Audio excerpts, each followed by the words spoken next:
The graduation cap hit the ground with a dull thud as Marcus Chen walked away from the ceremony stage. Behind him, 400 proud families cheered for their newly minted doctors, lawyers, and engineers. But Marcus's seat in the audience remained empty. His parents, David and Patricia Chen, had driven 3 hours to witness what they thought would be the crowning moment of their son's college career, only to discover he wouldn't be walking across that stage. 4 years of tuition down the drain, Patricia whispered to her husband, clutching her purse like a lifeline. All those sacrifices, and he can't even finish what he started.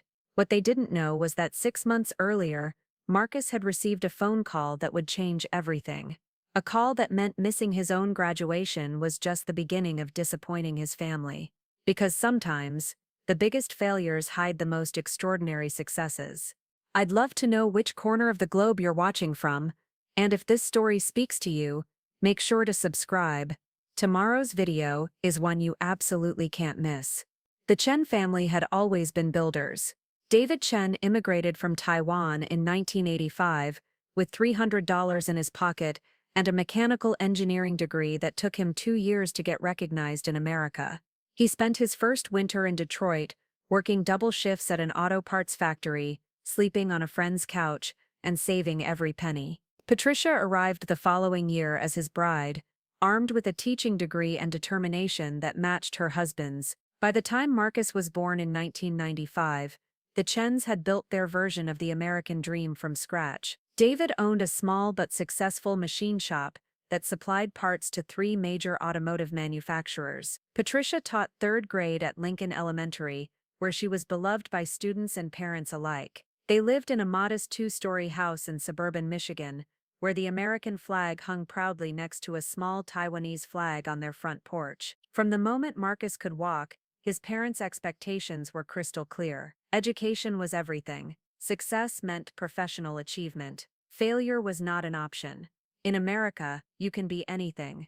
David would tell young Marcus during their weekend garage sessions, where he taught his son to work with his hands while emphasizing the importance of working with his mind. But you must be the best at whatever you choose. Marcus excelled throughout elementary and middle school, earning straight A's and teacher recommendations that made his parents beam with pride. He was the kid who won science fairs, led the debate team, and volunteered at the local library every Saturday morning. When it came time for high school, he was accepted into the district's prestigious STEM Academy program. That's where things started to change. The STEM Academy was intense, college-level coursework, research projects, and pressure that would crack most teenagers. Marcus thrived academically, but something else began developing alongside his 4.2 GPA, a fascination with leadership and strategy that his textbooks couldn't satisfy. During his junior year, Marcus discovered something that would shift his entire trajectory. Hidden in the back corner of the school library was a collection of military history books that previous students had largely ignored. He started with a biography of Alexander the Great, moved on to Sun Tzu's Art of War, and found himself completely absorbed by the strategic thinking and leadership principles that guided great military minds throughout history. While his classmates were focused on AP chemistry and calculus competitions, Marcus was studying the logistics of D-Day, analyzing the leadership decisions that won and lost battles, and understanding how small tactical choices could determine the fate of entire nations. He began to see patterns: how great leaders made decisions under pressure, inspired loyalty, and achieved impossible objectives with limited resources. His parents noticed the military books but dismissed them as a phase. History is interesting, Patricia would say, but it doesn't pay the bills like engineering or medicine. Senior year brought college applications and family conferences around the kitchen table. David and Patricia had it all planned out. Marcus would major in electrical engineering at University of Michigan, following in his father's footsteps but with more prestigious credentials. They had saved $80,000 for his education, money earned through years of David working 60-hour weeks and Patricia tutoring students after school. Marcus applied to University of Michigan as requested, but he also submitted applications to 3 other schools, choices he kept to himself. When acceptance letters arrived, he was accepted everywhere, including his parents' first choice. The celebration dinner at Golden Dragon restaurant felt hollow to Marcus, but he played along, knowing this might be one of the last times he saw his parents truly happy with his choices. College started exactly as his parents envisioned. Marcus enrolled in the electrical engineering program, moved into a dorm room that his mother decorated with motivational posters and family photos, and began what everyone expected would be 4 years of academic excellence leading to a lucrative career. For 2 years, Marcus maintained the facade perfectly. His grades were solid, his professors liked him, and his parents received regular updates about his progress. During family dinners, he would share stories about circuit design and electromagnetic theory, watching his father's eyes light up with pride. But Marcus was living a double life. During his sophomore year, he discovered the Reserve Officers Training Corps program on campus. ROTC wasn't part of his academic schedule. It was something he pursued during early morning hours and weekend training exercises that he told his parents were study groups and engineering lab sessions. The moment Marcus put on the uniform for the first time, everything clicked.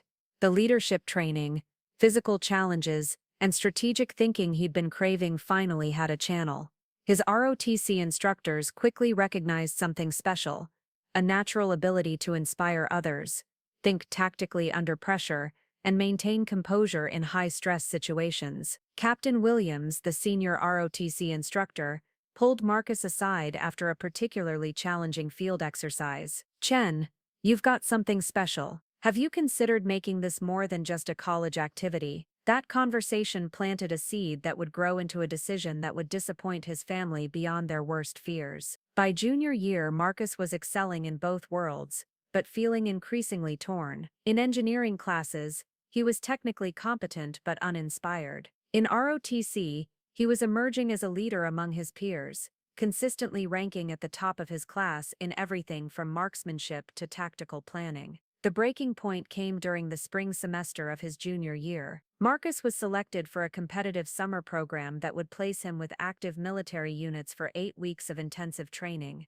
It was an opportunity that could set him up for military success beyond anything available to regular ROTC cadets. There was just one problem: the program conflicted with a paid engineering internship that his parents had helped him secure at Ford Motor Company. The internship was supposed to be his pathway to a full-time job offer after graduation. Marcus spent 3 sleepless nights staring at the acceptance letter for the military program, knowing that choosing it would mean lying to his parents about how he spent his summer and potentially jeopardizing the future they had planned for him. He chose the military program. For 8 weeks, Marcus told his parents he was working at Ford while actually training with the 82nd Airborne Division at Fort Bragg. The experience was transformative.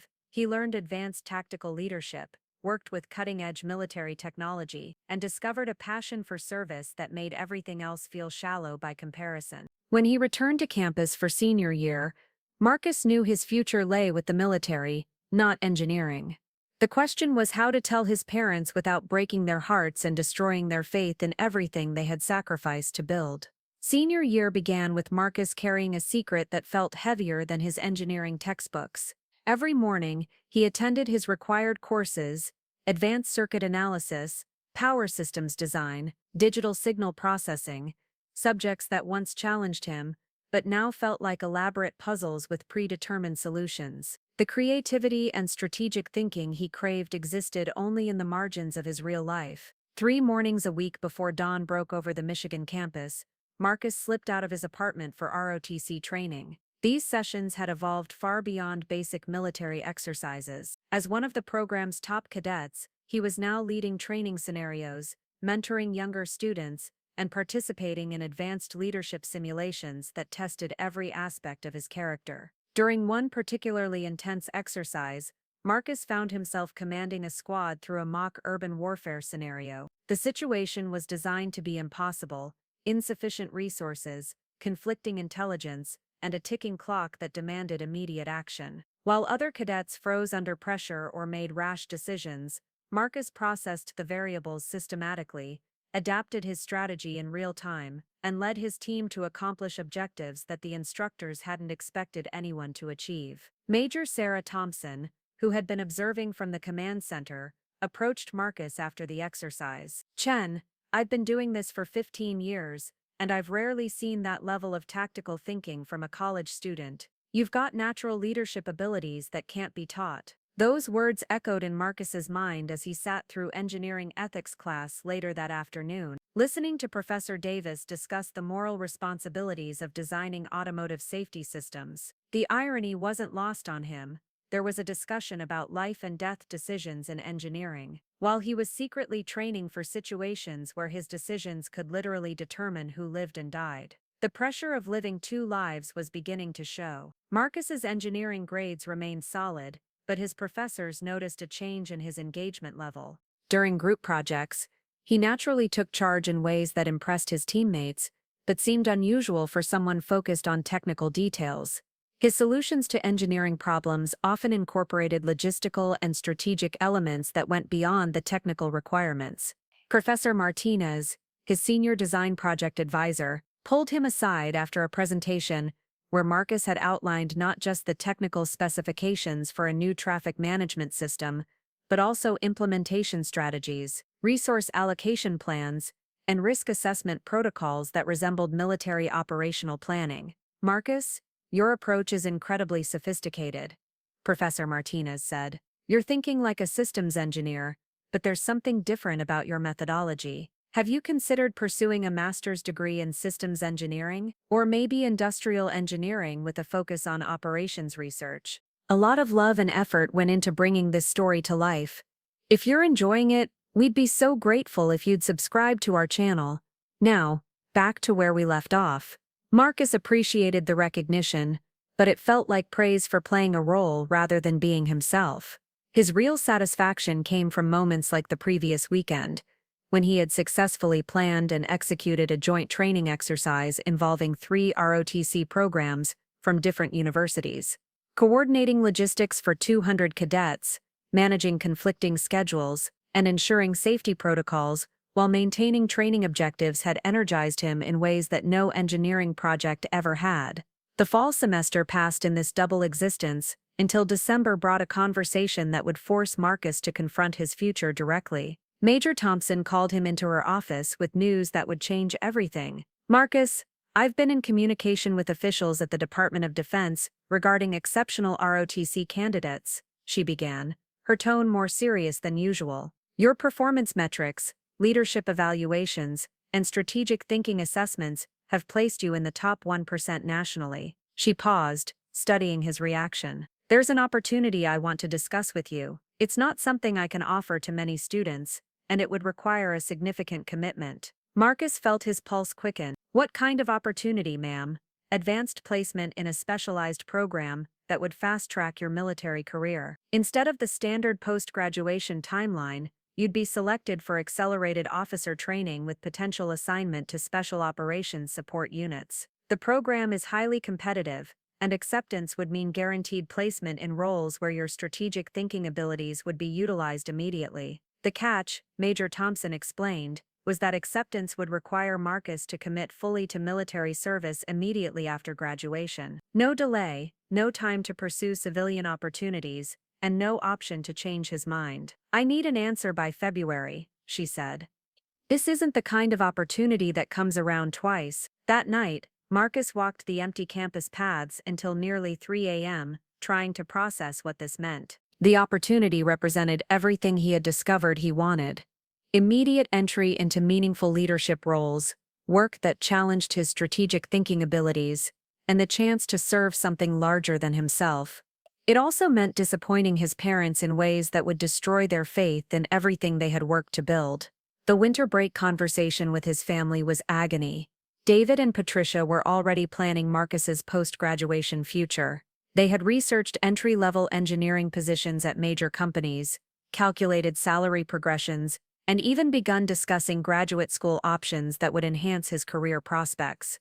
"Ford is interested in bringing you back after that summer internship," David announced during dinner at their favorite restaurant. "The supervisor you worked with gave you an excellent recommendation." Marcus nearly choked on his food, remembering that the supervisor had never actually met him because he had been training with the 82nd Airborne instead of working at Ford. The web of deception was becoming unsustainable, but revealing the truth felt impossible. "Dad, I appreciate everything you and Mom have done," Marcus began carefully, "but I want to make sure I'm making the right decision about my future." Patricia immediately looked concerned. "What's wrong? You've worked so hard to get where you are. Engineering is a stable career with good income potential. The letter arrived on the same day his engineering professor announced that Marcus's senior design project had been selected for presentation at a national engineering conference. Two paths to excellence, each representing a different version of success, and each requiring him to abandon the other completely. The decision deadline was approaching, and Marcus knew that choosing the military path would require him to reveal everything to his parents.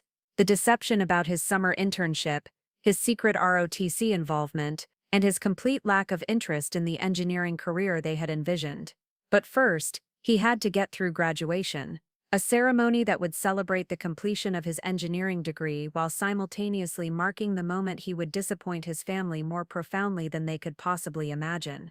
April arrived with graduation invitations and a countdown that felt more like a timer on a bomb. Marcus had exactly 6 weeks to make a decision that would define the rest of his life, and every day brought reminders of what was at stake. His parents had already ordered flowers for graduation day, reserved a table at the nicest restaurant in town, and invited extended family members who hadn't seen Marcus since high school. Aunt Linda was driving down from Chicago. Uncle Robert was flying in from California. Even his elderly grandmother, who rarely left her apartment, had agreed to make the trip to see her grandson become the first engineer in the Chen family. The weight of their expectations pressed down on Marcus every time he walked across campus. During engineering lab sessions, he found himself mechanically completing assignments while his mind wandered to tactical scenarios and leadership challenges. His lab partner, Jessica Wong, noticed his distraction during their final project on renewable energy systems. "You've been different this semester," she observed while they calibrated solar panel efficiency measurements. "It's like you're physically here but mentally somewhere else entirely." Jessica wasn't wrong.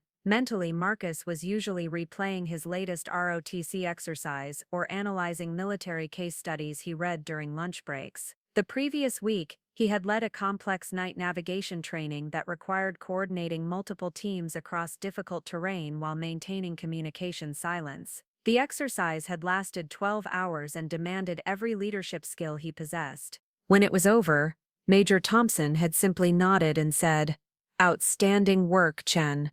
That's exactly the kind of thinking we need in the field." Those moments of recognition felt more meaningful than any grade he had received in 4 years of engineering courses.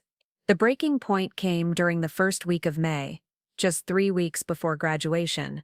Marcus was sitting in his Advanced Power Systems final exam, staring at a complex circuit analysis problem, when his phone vibrated with an emergency alert. Not a text message or notification, but the specific alert tone he had programmed for ROTC communications. Marcus glanced around the exam room, then carefully checked his phone under his desk. The message was from Major Thompson. "Chen need you at headquarters immediately. Emergency drill activation." His heart rate spiked. Emergency drill activation meant a simulated crisis scenario that required senior ROTC cadets to demonstrate real-time decision-making under extreme pressure. These exercises were unscheduled by design and tested whether cadets could prioritize military responsibilities over personal convenience.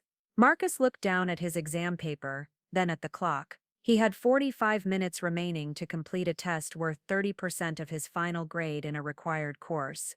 A mock earthquake had struck the region. Communication networks were down and civilian authorities were overwhelmed. Senior cadets were tasked with establishing command centers, coordinating resource distribution, and managing evacuation procedures for a scenario involving thousands of simulated casualties. Marcus was assigned as operations coordinator, responsible for ensuring that medical supplies, personnel, and communication systems functioned seamlessly across multiple response sites. The role required him to make dozens of critical decisions every hour while managing teams of cadets who looked to him for direction during moments of simulated chaos. For 8 straight hours, Marcus operated in a state of focused intensity that felt completely natural. He established priority protocols, allocated scarce resources, resolved conflicts between competing objectives, and maintained operational effectiveness even when instructors introduced additional complications designed to test his adaptability. When the exercise concluded, Major Thompson gathered the senior cadets for debriefing. Her feedback was unusually direct. "Chen, Your performance today was exceptional. You demonstrated exactly the kind of leadership and strategic thinking that special operations units require. You made difficult decisions quickly, adapted to changing circumstances, and maintained team cohesion under extreme pressure. She paused, making eye contact with Marcus. More importantly, you prioritized this exercise over a competing academic obligation. That showed us something about your character and commitment that we needed to see. Walking back to his apartment that evening, Marcus realized that failing his engineering exam had been liberating rather than devastating. For the first time in months, he had acted according to his true priorities instead of trying to maintain an impossible balance between two different lives. The conversation with his parents 3 days later was the most difficult discussion of his life. Marcus had driven home to Michigan on a Friday evening, arriving at the family dinner table where his parents were excitedly discussing graduation logistics. Patricia had purchased a new dress for the ceremony. David had arranged to take his first vacation day in 6 months to attend. They had planned every detail of a celebration that Marcus knew would never happen. "Mom? Dad? I need to tell you something important," Marcus began, his voice steadier than he felt. "Of course, honey. Is everything okay with your final exams?" Patricia asked, immediately concerned. "I failed one of my final exams. I won't be graduating next week." The silence that followed felt endless. David set down his chopsticks and stared at his son with an expression Marcus had never seen before, disappointment so profound it seemed to drain the color from his face. "You failed an exam?" David's voice was quiet, controlled in a way that was more frightening than shouting would have been. "How is that possible? You've maintained good grades throughout college." "I had to leave the exam early to handle an emergency." "What kind of emergency could be more important than your final exam?" Patricia's voice was rising, panic creeping in around the edges. Marcus took a deep breath. This was the moment he had been dreading for 2 years. But it was also the moment he stopped living a lie.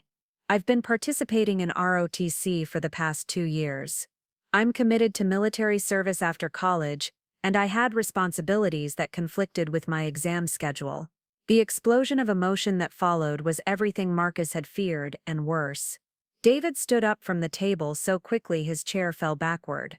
Patricia began crying immediately, not the gentle tears of disappointment but the harsh sobs of someone whose world had just collapsed. "ROTC," David shouted. "You've been playing soldier while throwing away your education? Everything we've worked for, everything we've sacrificed, and you're choosing to be a soldier." "It's not playing soldier, Dad. It's what? It's throwing your life away on some childhood fantasy about being a hero." Patricia was speaking through her tears, her words coming in fragmented bursts. "The money, all that tuition, 4 years of college, how could you do this to us?" Marcus had prepared for this conversation, but the reality of his parents' pain was overwhelming. These weren't unreasonable people being stubborn about his choices. These were immigrants who had sacrificed everything to give their son opportunities they never had, and he was rejecting those opportunities for a path they couldn't understand. "I'm not throwing anything away," Marcus said quietly. "I'm pursuing something that means more to me than anything else I've ever done." David was pacing now, his hands clenched. "Meaning? What meaning is there in wasting a college education to go fight in wars that have nothing to do with us?" "It's not about fighting wars, Dad. It's about leadership, service, and using my abilities in ways that matter." "Your abilities?" Patricia stood up, wiping her eyes. "Your abilities are in engineering. You're good at math, good at problem solving, good at technical things. That's how you build a successful life. But I'm not happy doing those things. I'm good at them, but they don't challenge me the way military leadership does." The argument continued for over an hour, with Marcus trying to explain his passion for strategic thinking, and his parents expressing their devastation at what felt like a betrayal of everything they had worked to achieve. Finally, David delivered the words that Marcus had been expecting but hoping he wouldn't hear. "If you choose this military path, if you throw away your education for some fantasy about being a soldier, then you're choosing to disappoint us more than we ever thought possible. We will not support this decision." Patricia nodded through fresh tears.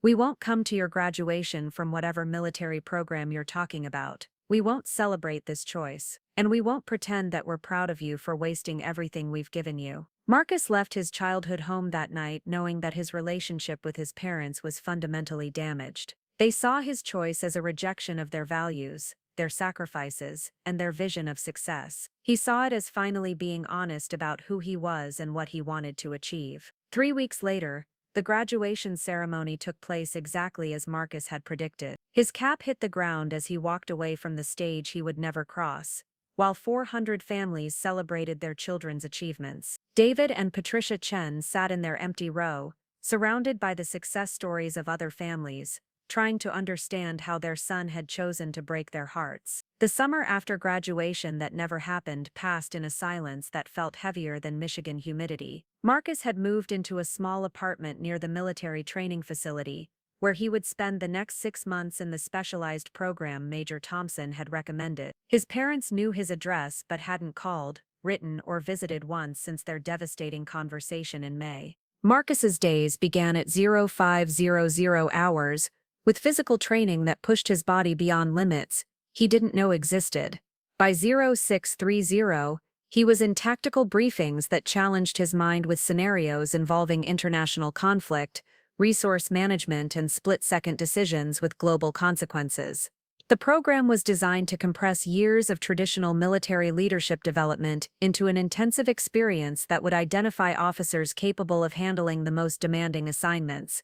His fellow candidates came from elite universities across the country: Harvard, MIT, Stanford, West Point.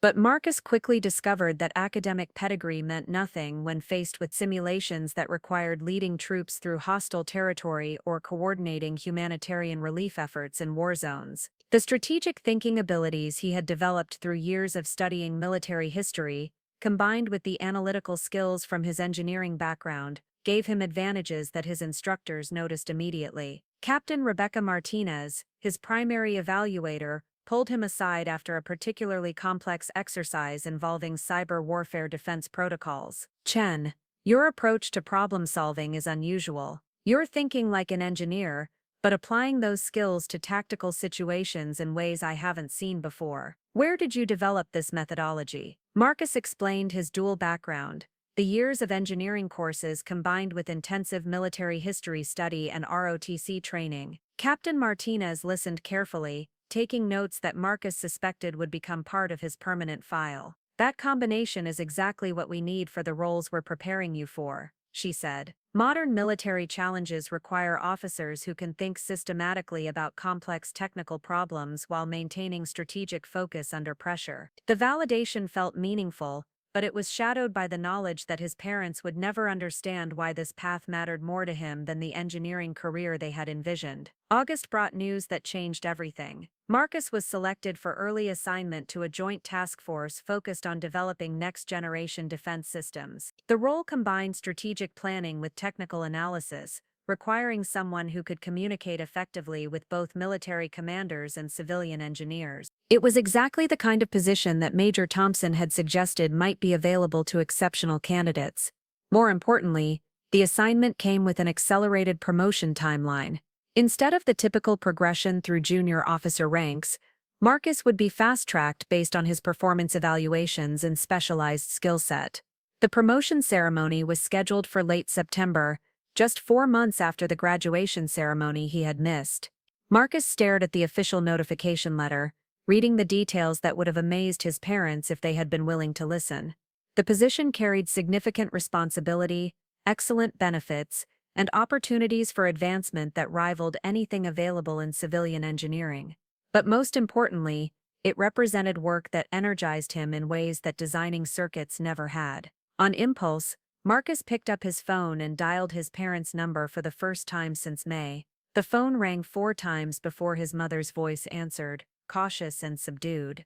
"Hello, Mom, it's Marcus." The pause that followed lasted long enough for Marcus to wonder if she had hung up. "Marcus." Her voice was flat, neither welcoming nor hostile.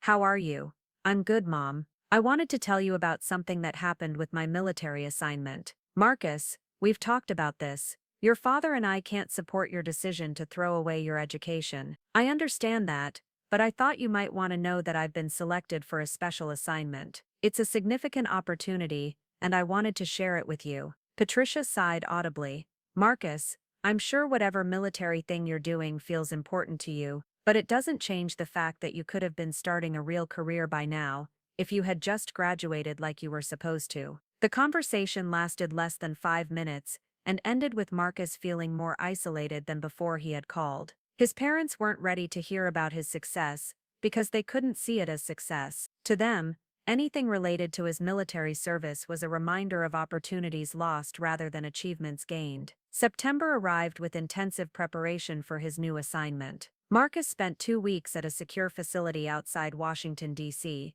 receiving briefings on classified projects, and meeting the team he would be joining. The work involved analyzing emerging threats, developing strategic responses to complex international situations, and coordinating with intelligence agencies on matters that required the highest security clearances. His new commanding officer, Colonel James Harrison, had a reputation for demanding excellence and promoting officers who demonstrated exceptional judgment.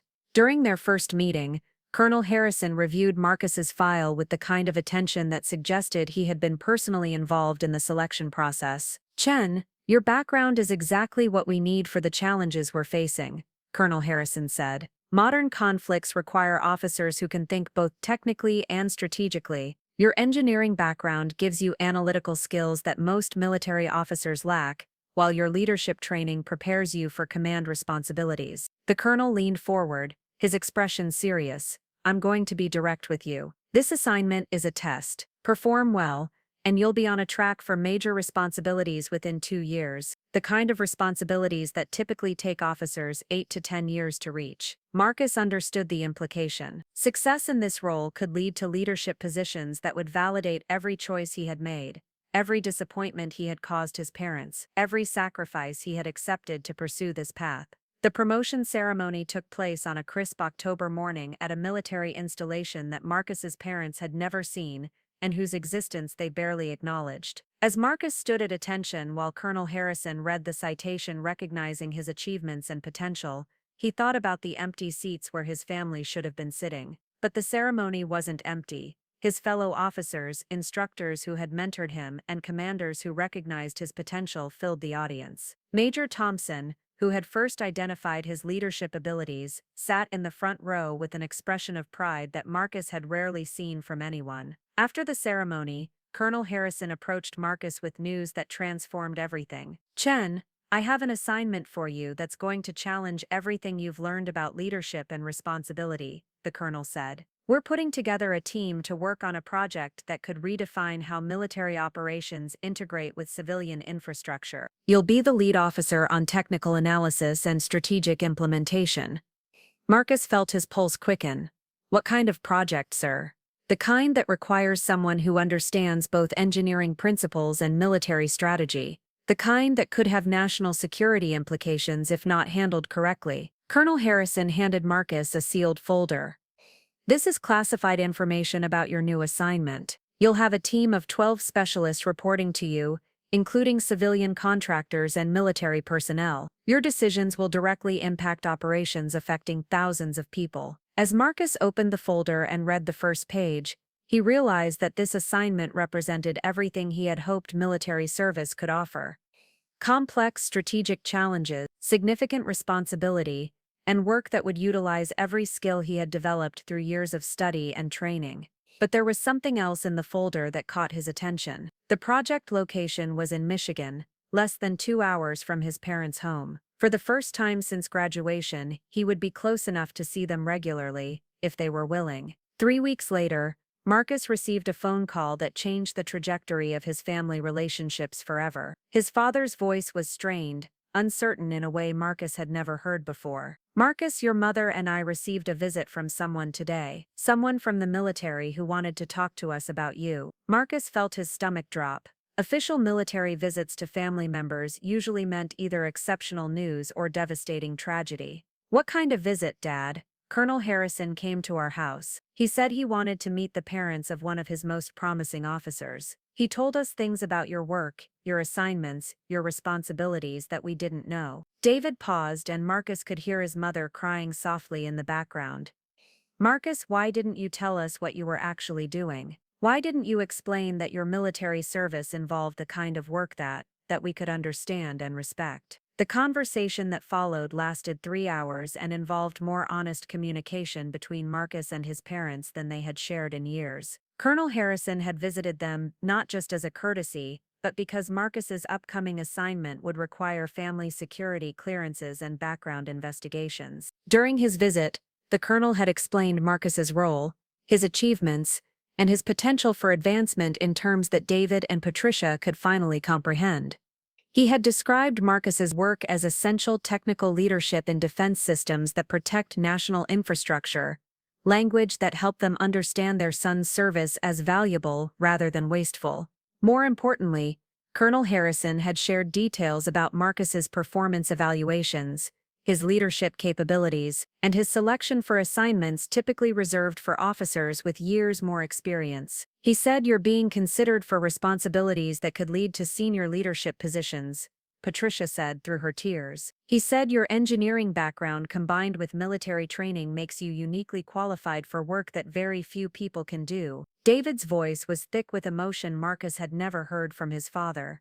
"Son, we owe you an apology. We were so focused on the career we thought you should have that we couldn't see the career you were actually building." The healing process that began with that phone call continued through the fall and winter. Marcus's parents attended his next promotion ceremony, sitting in the front row with expressions of pride that reminded him of science fair victories from elementary school. They met his colleagues, learned about his work in terms they could understand, and began to see their son's military service as the achievement it had always been. But the moment that completed Marcus's transformation from family disappointment to family pride came during a December evening when his parents attended a formal military dinner honoring outstanding junior officers. As Marcus stood at attention while Colonel Harrison read his citation for exceptional service, his father leaned over to his mother and whispered words that Marcus would remember forever. "Patricia, look at our son, look at what he's accomplished. We were wrong about everything." When Colonel Harrison concluded the ceremony by saying, "Ladies and gentlemen, I present Lieutenant Colonel Marcus Chen, one of the finest officers it has been my privilege to command," David and Patricia Chen stood and applauded with the pride they should have felt at the graduation ceremony their son never attended. Later that evening, as the family celebrated at the same restaurant where they had once argued about Marcus's future, David raised his glass and offered the toast that marked the end of their family's disappointment and the beginning of their understanding. "To our son, who had the courage to disappoint us temporarily in order to make us prouder than we ever imagined possible." Marcus smiled, thinking about the graduation cap that had hit the ground 8 months earlier, and how sometimes the biggest failures hide the most extraordinary successes. You just have to be patient enough to let the truth reveal itself. 2 years had passed since that December dinner, when David Chen first understood what his son had actually accomplished. But understanding and truly comprehending the magnitude of Marcus's achievements were two different things entirely. The Chen family was about to discover just how extraordinary their son's failure had actually been. Lieutenant Colonel Marcus Chen stood in the Pentagon briefing room, surrounded by maps, satellite imagery, and classified documents that represented 3 months of intensive planning. The operation he was about to present would either establish him as one of the military's most promising strategic minds, or end his career before it truly began. The stakes couldn't have been higher, and the audience couldn't have been more intimidating. General Patricia Hawkins, the first woman to serve as Deputy Secretary of Defense, sat at the head of the conference table, flanked by senior military officials, whose combined experience spanned 4 decades of global conflicts. Behind them sat representatives from the CIA, NSA, and State Department, individuals whose names never appeared in newspapers, but whose decisions shaped international events. "Colonel Chen," General Hawkins began, her voice carrying the authority that had earned her respect throughout the defense establishment. "Your analysis of the situation in Eastern Europe suggests a level of strategic understanding that's unusual for someone with your limited field experience. Walk us through your recommendation." Marcus had spent the previous 6 months analyzing intelligence reports, satellite data, and diplomatic communications related to emerging tensions between NATO allies and potential adversaries. What he had discovered was a pattern of coordinated activities that suggested something far more sophisticated than typical military posturing. General, based on my analysis of communication patterns, supply chain movements, and infrastructure development, I believe we're looking at a coordinated effort to test Western response capabilities through simultaneous pressure points across multiple domains. Marcus began, activating the first slide of his presentation. For the next 45 minutes, Marcus outlined a strategic assessment that connected seemingly unrelated events across 3 continents into a coherent pattern of coordinated challenge to international stability. His recommendations involved repositioning assets, reallocating resources, and coordinating responses that would require unprecedented cooperation between military and civilian agencies. The room remained silent as Marcus concluded his presentation. General Hawkins studied the final slide, which outlined implementation timelines and resource requirements for Marcus's proposed response strategy. Colonel Chen, your analysis suggests that our current approach to these emerging threats is fundamentally inadequate, she said finally. You're recommending a complete restructuring of how we coordinate defensive and diplomatic responses. Yes, ma'am. The traditional approach of responding to individual incidents as isolated events won't be effective against coordinated challenges that span multiple domains simultaneously. Admiral Richardson, whose experience included commanding naval operations during 2 major conflicts, leaned forward. Colonel, implementing your recommendations would require resources and coordination at levels we haven't attempted since the Cold War. Are you confident that the threat assessment justifies this level of response? Marcus had anticipated this question and spent weeks preparing his answer. Admiral, the cost of implementing these recommendations is significant, but the cost of failing to respond appropriately to coordinated threats could be exponentially higher. We have a narrow window of opportunity to demonstrate effective response capabilities before the situation escalates beyond our ability to manage diplomatically. General Hawkins exchanged glances with her colleagues before addressing Marcus directly. Colonel Chen, we're going to implement your recommendations. You'll be in charge of coordinating the multi-agency response team. This is not a typical assignment for someone at your rank, but your analysis has convinced us that conventional approaches won't be sufficient. The meeting concluded with Marcus receiving clearance levels and responsibilities that placed him among the most trusted officers in the defense establishment. At 27 years old, he would be coordinating operations involving thousands of personnel and resources worth hundreds of millions of dollars. But the real significance of this assignment wouldn't become clear until 3 weeks later, when Marcus received a phone call that would forever change how his parents understood their son's career. David Chen was working in his machine shop on a Tuesday afternoon when his cell phone rang. The caller ID showed a number he didn't recognize, followed by text that made him stop what he was doing immediately. U.S. Department of Defense official business. Mr. Chen, this is General Patricia Hawkins calling from the Pentagon. I hope I'm not interrupting anything important. David nearly dropped his phone. He had never received a call from anyone higher ranking than his local city councilman, let alone a general calling from the Pentagon. No, General, you're not interrupting anything. How can I help you? Mr. Chen, I'm calling to discuss your son, Lieutenant Colonel Marcus Chen. Are you available to talk for a few minutes? David's mind immediately went to the worst-case scenarios. Is Marcus okay? Has something happened? Your son is fine, Mr. Chen.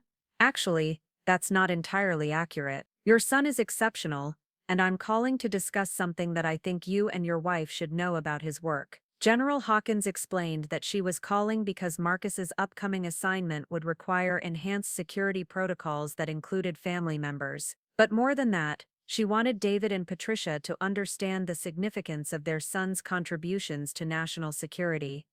Mr. Chen, your son has just been placed in charge of coordinating our response to what may be the most complex international security challenge we've faced in decades. His strategic analysis and recommendations have been adopted at the highest levels of government. David found himself sitting down heavily on his work stool, trying to process what he was hearing. General, I appreciate you calling, but I'm not sure I understand what you're telling me about Marcus's work. Mr. Chen, let me put this in perspective. Your son identified patterns in global activities that our most experienced analysts had missed. His recommendations for responding to these challenges are being implemented by multiple government agencies. The President's National Security Council is using his strategic framework to guide policy decisions. The conversation continued for 20 minutes, with General Hawkins explaining Marcus's role in terms that slowly helped David understand that his son wasn't just serving in the military, he was helping to shape how America responded to threats that most citizens would never know existed. General, when you say Marcus is coordinating responses to international challenges, what exactly does that mean? It means your son is one of a very small number of officers trusted with responsibilities that directly impact national security. The decisions he makes and the strategies he develops affect the safety and security of millions of people. When David hung up the phone, he immediately called Patricia at Lincoln Elementary, where she was finishing her afternoon classes. Patricia, you need to come home right now. I just received a phone call about Marcus that changed everything we thought we knew about his work. That evening, David and Patricia sat at their kitchen table trying to comprehend the magnitude of what General Hawkins had told them. Their son, the same young man they had considered a disappointment for choosing military service over engineering, was apparently trusted with responsibilities that most people couldn't even imagine. But the full revelation of Marcus's achievements was still to come. 3 months later, David and Patricia received an invitation that initially confused them. The envelope bore official seals and formal language requesting their presence at a ceremony recognizing exceptional service to national security. The invitation was addressed to the family of Lieutenant Colonel Marcus Chen and included transportation arrangements and security protocols they had never encountered. The ceremony took place in a building in Washington, D.C. that David and Patricia had seen in movies but never imagined they would enter. They found themselves in a room filled with individuals whose presence suggested levels of importance that made them feel completely out of place. When Marcus entered the room wearing a dress uniform with decorations they didn't recognize, David barely recognized his son. The young man who had disappointed them by missing graduation had been transformed into someone who commanded immediate respect from everyone present. The ceremony began with General Hawkins addressing the small audience of family members and senior officials. Ladies and gentlemen, we are here to recognize exceptional service that has contributed directly to national security and international stability. The individuals being honored today have demonstrated strategic thinking, leadership capabilities, and dedication that represent the highest standards of military service. As the ceremony continued, David and Patricia learned details about Marcus's work that helped them understand why General Hawkins had called them months earlier. Their son had developed strategic frameworks being used by multiple government agencies. His analysis had influenced policy decisions at the highest levels of government. His leadership had coordinated responses to international challenges that could have escalated into serious conflicts if handled incorrectly. When General Hawkins called Marcus forward to receive his commendation, she addressed the audience with words that David and Patricia would never forget. Lieutenant Colonel Chen represents exactly the kind of officer America needs for the complex challenges we face in the modern world.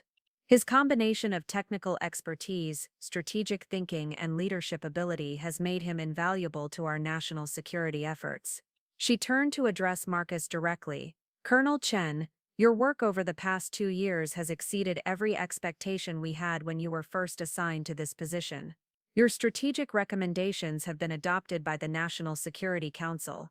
Your leadership has earned the respect of officials throughout the defense and intelligence communities. General Hawkins paused, looking out at the audience before continuing with words that would completely transform how David and Patricia understood their son's career. Colonel Chen, I have the honor of informing you that you have been selected for promotion to the rank of colonel, effective immediately. This promotion recognizes not only your exceptional service, but your potential for senior leadership responsibilities that will help shape America's response to international challenges for years to come.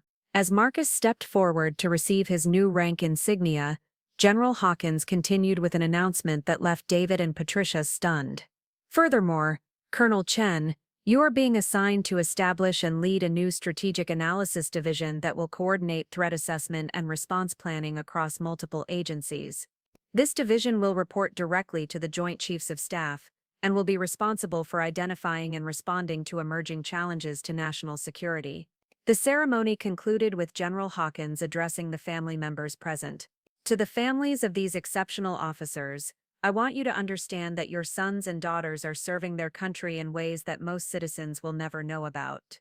Their work protects freedoms that others take for granted, and their dedication ensures that America remains secure in an increasingly complex world. As David and Patricia watched their son, now Colonel Marcus Chen, receive recognition from the highest levels of government, they finally understood the magnitude of what they had initially seen as failure and disappointment. After the ceremony, as they waited to congratulate Marcus, Patricia turned to her husband with tears in her eyes. "David, do you realize what we just witnessed? Our son, the one we thought had thrown his life away, is being trusted with responsibilities that affect the entire country." David nodded, his own emotions overwhelming him. "Patricia, when Marcus walked away from that graduation ceremony 2 years ago, we thought he was giving up his future. We had no idea he was walking towards something bigger than anything we could have imagined." When Marcus finally approached them, still wearing his new colonel's insignia, David struggled to find words that could express what he was feeling. "Son, I owe you the biggest apology of my life. When you chose this path, I thought you were making the biggest mistake possible. I had no idea you were making the best decision of your life." Marcus smiled, the same smile they remembered from his childhood science fair victories, but now carrying the confidence of someone who had found exactly where he belonged. "Dad, you and Mom sacrificed everything to give me opportunities. The engineering education you provided gave me analytical skills that made me better at military strategy. Your emphasis on hard work and excellence prepared me for responsibilities I never could have imagined. Everything you taught me contributed to this moment."